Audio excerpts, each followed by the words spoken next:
Okay, so those were our 4 questions, and we have roughly about 10 minutes or so until we're going to wrap up. So at this point, what we'd like to do is open the floor to questions. You have one of 2 options. You can just say your question from the seats that you're in, either sitting down or standing up, or you can come to one of these 2 microphones at the front. Either way you want to do it. We have a few minutes for questions. Yes, ma'am. Yeah, so I'm aware that with some corporations, I guess more public, that they don't necessarily provide funding to Christian-based or faith-based organizations. So what advice would you offer to a faith-based organization or Christian organization that may be seeking funding from a corporation?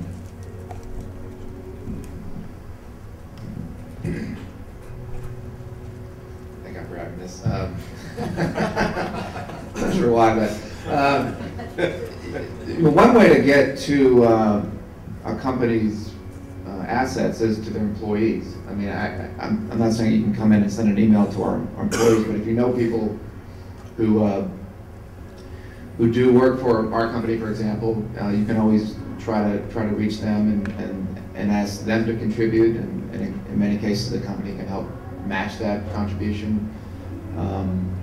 But yeah, you're right. There are issues with what you were asking for in the first place.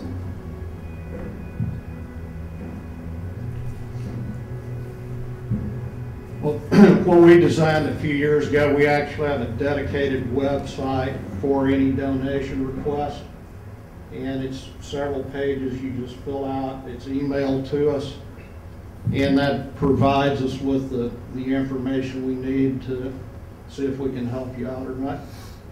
It's rudysaustindonations.com.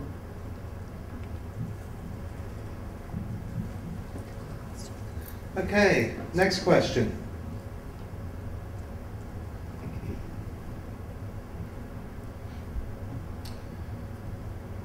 Okay, I have one while you're thinking of your next one. The question is, we're in an economic downturn right now. And it's great to think about all the principles that we're going to found our business on and operate on during the good times. But it's a lot tougher to stick to our values and principles during an economic downturn. Or is it? Can you keep your principles and values during an economic downturn?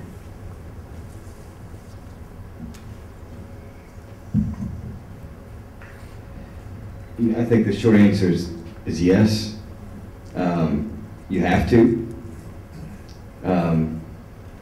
And, you know, sometimes when the world is seemingly coming against you, as a business person or any other person in leadership, you can feel alone, you know, and that's why I think we're called to have support and a support group, and to make sure that you know, you're accountable to what your core principles are. And you know, I for one, I'm going to give an example. I'm a member of a group that's represented here today, and it's C12.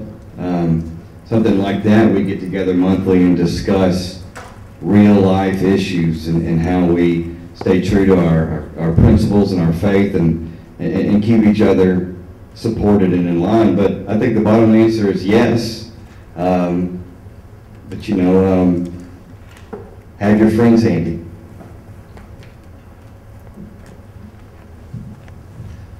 I would agree. I mean, I think just from when I look at Four Seasons from a business perspective, I mean, in an economic downturn, it would be really easy to get rid of some of those services and things like that make Four Seasons a Four Seasons. You know, concierge, 24-hour room service. But when we do that, we aren't the Four Seasons anymore. And I think that it goes the same way in terms of giving back to the community. That's a core value. It's not something that we're prepared to give up. We execute it differently now and are more strategic and more creative, but it's something that's still very prominent and important to us. We have a question over here. Ward, did you have something, Ward? I will take a question. No, go ahead. Okay, hold on really quick right there. We'll go right here and then right there. Okay, okay, I guess this is kind of a follow-up for that. Hillman says there are 4 levels of Christians in the workplace. It's the first level is a white knuckle Christian that's kind of hanging on when they're getting beat up by the world when they get filled back up on Sunday. The second level is like what you're talking about, where we're working in the using our biblical principles. And what is the natural outgrowth of that then is that we begin to work in the power of the Holy Spirit and we transform our workplace. Testimonies are so powerful. Can you think of some examples you want to give us where you've seen that you've been able to work in the power of the Holy Spirit, or that you've seen that you've been able to transform the workplace? Or other people you know around you because of the atmosphere that you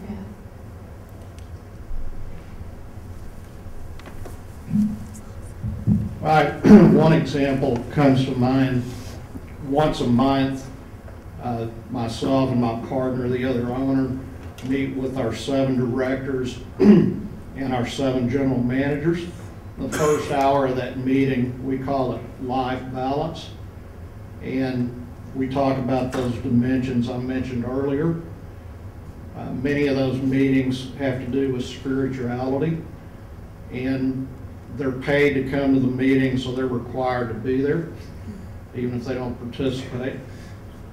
We, several years ago, we all did the book of Purpose Driven Life, and about halfway through one of the book, one of the members in that meeting went out in his backyard one night and gave his life to Christ, and then came back and shared that testimony, you know, in tears with the group, and it changed his life.